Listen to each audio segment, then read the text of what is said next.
Hello everyone, in this video I'm going to show you how to disable 3D photo motion on Facebook.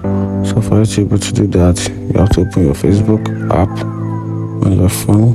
Once you've done that, then you click at the menu icon, then you click on the gear button, then you scroll down a little under preference option, then you click on media.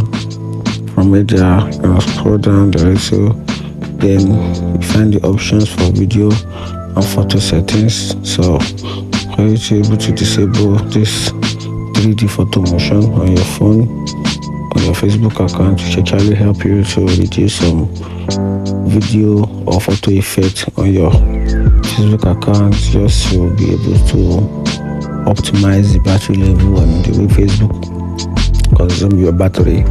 So if you want to turn it off, you can just toggle off this option, and with this option off, it means you have successfully disabled 3D photo motion on your Facebook account. And that's it. If you find this video helpful, like and follow for more. Thank you.